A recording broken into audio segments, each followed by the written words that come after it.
Modal verbs are words that help us to describe the object.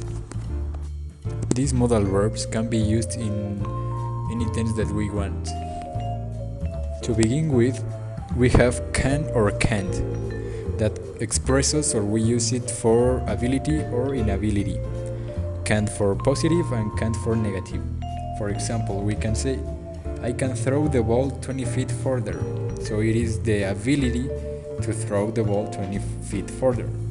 Or negative, we have I can't fix my car, so it's the inability of fixing my car. Also we have could or couldn't. These are used for past sentences, but also expresses ability or inability. For example, we can say I could help you yesterday, or I couldn't understand his classes. The past tense we also have was or were able to or not able to, but they are used for particular situations in the past. Also expresses ability or inability. For example, we have I was able to put my leg behind my head when I was 5 years old. We're expressing this because these are mentioning a specific time in the past. We have a modal verb that we can use in all the tenses, that it is be able to or not be able to. It also expresses ability or inability if you use it in negative. So we could say, I won't be able to arrive on time. We are changing be with the future form that it is won't, so we are mixing with any tense that we have.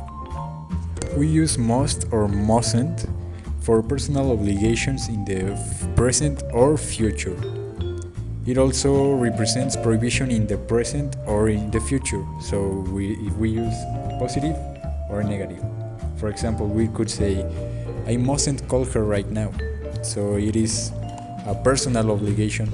For an external obligation, we have to. It can be used in any tense that we want.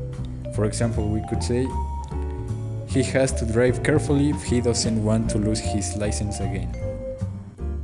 The modal verbs for necessity we are need to, don't have to, don't need to, needed to, and didn't have to, didn't needed to. But they are expressed in different tenses. An example for need to, we could say, I need to give him back his keys. An example for needed to, that it is expressed in past, we could say, I needed to upload my homework on time. Or finally, using didn't have to, we could say, I didn't have to attend to the Congress. We use can, could, may, will, and would as an obligation. For example, we could say, can I have any pizza? Or, will you marry me? Or finally, would you lend me your pencil? Furthermore, we have should or shouldn't, and they can be used for asking, expressing an opinion, making a suggestion, or as a mild obligation. For example, we could say, you should be dancing. That is an opinion, so you're expressing your opinion. Or we could say, should I warn him? Like asking for something. Or an example for making a suggestion, we could say, you should wear a sweater.